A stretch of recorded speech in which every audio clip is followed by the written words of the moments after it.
कहा ये जाता है कि जब आपकी शादी होती है ना तो 2 साल तो एटलीस्ट आप चुप कर जाओ, जो आपके साथ हो रहा है आप उसको देखते रहो चुप करके। कोई अगर आपको कुछ कह रहा है कि भाई मेरी अम्मी अबू को खिदमत करनी है, ऐसे पकाना है, ऐसे खाना है, ये है वो है, तो ये वाकई होता है कि 2 साल। मर्दों का सबसे बड़ा प्रॉब्लम ये शादी की पहली रात ही, जहाँ पे जाके आपने मोहब्बत की प्यार की बात करनी है, वहाँ पे सबसे पहली बात ये होती है, देखो मेरी अम्मी का ख्याल रखना। हाँ। भाई आपकी अम्मी का ख्याल जो वो पहले से कोई नहीं रख रहा था।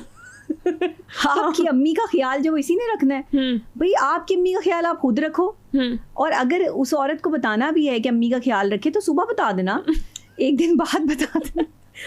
मतलब उसी रात जाके अपना प्रीशियस टाइम जो है वो अम्मी के साथ जो रिलेट कर दिया। ये जो मम्माज बॉयज होते हैं ना, मैं हमेशा से कहती हूँ कि इनसे शादियां बड़ी महंगी पड़ती हैं लोगों को। और ये मैं आपको साइकोलॉजिकल फैक्टर्स बता रही हूँ। एक वो बंदा जो खुद गर्ज है, एक वो बंदा जो सिर्फ अपनी माँ की सुनता है, इसके अलावा दुनिया में किसी की नहीं सुनता। एक वो बंदा जिसको अपना आप ठीक लगता है, दूसरा हर बंदा गलत लगता है। ये 2-3 तरह के लोग जो है ना वो बड़े खतरनाक होते हैं। ये आपको कभी भी अच्छे शौहरों में जो है वो दिखाई नहीं देंगे। अच्छे शौहर जो होते हैं ना, उन्हें पता होता है कि हम जो लड़की लेकर आए हैं, ये लड़की सारा कुछ छोड़कर जो है वो हमारे घर में आकर बैठी है, हमारे घर का एक पूरा प्रॉपर जो है वो सेटअप इसने जो है वो देखना है। भाई उस आने वाली बंदी को कुछ टाइम तो दो, कुछ साल 2 साल उसको जो है वो समझने दो, वो आप लोगों की फीलिंग्स को समझे, अंडरस्टैंड करे। आप क्या कहते हैं कि नहीं, आते ही फौरन से पहले घर के तमाम तर रसूल फॉलो कर लो। भाई कोई कायदे आजम के 14 नकात हैं जो याद करने हैं। यार आप किसी को घर में लेकर आए हो, वो कैसे असूल फॉलो कर ले? उसको थोड़ा टाइम तो लगेगा ना, कि वो जो है वो थोड़ा टाइम तो लेगी कि उसे जो है वो घर के तौर तरीके समझने हैं। हाँ, लड़कियां जो घर आती हैं उनका सबसे बड़ा मसला ये, आजकल की जो हमारी यंगस्टर्स हैं, आपके जैसी चुलबुली जो लड़कियां हैं, उन्हें काम करना बिल्कुल पसंद नहीं है। चक्कर आते हैं, चक्कर आते हैं ना। रोटी नहीं बनती और गोल तो बिल्कुल भी नहीं बनती, सालन भी बनाना बड़ा मुश्किल हो जाता है। अब वो बेचारे जो ससुराल वाले हैं ना, वो आपको घर लेके इसलिए गए हैं कि उन्होंने आपसे रोटी भी पकानी है, पराठे पकवाने, सुबह अंडे के साथ ऑमलेट के साथ चाय भी बना के देंगी, और फिर 2 घंटे बाद आपने जो है वो खाना बनाना है, और फिर 2 घंटे बाद शाम का खाना बनेगा। अब इस सिचुएशन में एक आप समझ ही नहीं रहे कि उसकी जो अपनी पर्सनल लाइफ है वो बिल्कुल डिस्ट्रॉय होके रह गई है। वो भाई खाना पकाने के लिए आप जो है वो किसी और का इंतजाम कर लो। घर में अगर आपकी कोई बेटियां हैं जिसकी नई नई शादी हुई है, उसे अपने शौहर के साथ थोड़ा टाइम तो दो।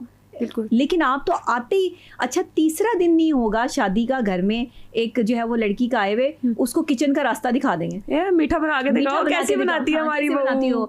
अब वो जो मीठा बनाने जा रही है जी, वो मीठा बना के जो खिलाए, वो मीठा क्या खिलाना होता है कि उसके बाद उसकी जिंदगी कड़वी हो जाती है, कि उसके बाद जो है वो फिर वो सालन रोटी चूल्हा चक्की में घुस जाती है। अब वो शौहर जिसको मोहब्बत चाहिए, जिसको अपनी बीवी जो है वो एक्यूरेट चाहिए, अप टू डेट चाहिए, वो शौहर जब घर आता है तो बीवी थकी हारी गर्मी से जो है वो परेशान हाल बेहाल, लहसुन प्याज की स्मेल आ रही है, और वो ना नहाई है ना धोई है ना उसने अपना कोई ख्याल किया है। अब वो उसको जब आके देखता है ना तो वो उससे उकताना शुरू कर देता है। अब शौहर को ये नजर नहीं आ रहा कि ये तुम्हारे घर वालों के लिए कर रही है, अदरक लहसुन की स्मेल आ रही है तो तुम्हारे लिए खाना बना है, तुम्हारे लिए खाना बना है, तुमने ही ये खाना खाना है। आज का मर्द इतना लापरवाह है। पहले जो आप यकीन करें, जो माएँ होती थी ना, वो अपने बेटों की तरबियत करती थी। वो कहती थी कि बेटा जो बीवियां जो तुम्हारी हैं इनका ध्यान रखो। पहले की जो सासें थी ना, वो इतनी खतरनाक, इतनी डेंजरस नहीं हुआ करती थी जितनी आज की हैं। उन्हें हमारी बारी आई तो सासें डेंजरस हो गई, वैसे हद ही हो गई। सोच बदल गई, सोच की डेवलपमेंट नहीं हो पाई, और ये जो सोच की डेवलपमेंट नहीं हो पाई, इसने परेशानियां क्रिएट की, मुसीबतें क्रिएट की, कम्युनिकेशन गैप आ गया। मियाँ बीवी का वो रिश्ता जिसमें उन्होंने एक दूसरे को समझना था, वो किचन की नज़र हो गया, वो ससुराल वालों की नज़र हो गया। अब बीवियां बेचारी क्या करें, किस किस को टाइम दें? वो सास को देखे, वो ससुर को देखे, वो बीमार कोई घर में उसको देखे, बच्चों को देखे, अपने आप को देखे, शौहर को देखे। सारी औरतें जो है वो मुझे मिलके जो है वो कहती रहती हैं, हमें कहती रहती हैं आपके हम करें। शौहर की कोई जिम्मेदारी नहीं है, शौहर की जिम्मेदारी सबसे बड़ी है। शौहर जो है वो आज़ाद है। काश के माओ ने बेटों को ये भी सिखाया होता कि बेटा थोड़ी देर जो है वो किचन में भी जो है वो अपनी बीवी का हाथ बटा दिया करो, और नहीं साथ बैठ जाया करो, साथ बैठ जाया करो। कोई उसको जो है वो बंदा पानी पिला देता है, कोई उसका ख्याल रख लेता है, कोई उसका पसीना साफ कर देता है। लेकिन नहीं, जब शौहर ऐसा करेगा और कोई तीसरा बंदा जो है वो उठ के घर में देख लेगा कि इसने जो है वो अपनी बीवी को हल्का सा जो है वो टिश्यू पेपर से पसीना ही साफ कर दिया, तो ओ हो ये तो रन मुरीद है, ये तो जो है वो बीवी का गुलाम है, ये तो बीवी को जो है वो ज़रा सा उसको पसीना आ जाए तो साफ करना शुरू कर देता है। ऐसी बातें ना करें, इन बातों से निकल आए। दुनिया ने तरक्की कर ली है, दुनिया तरक्की की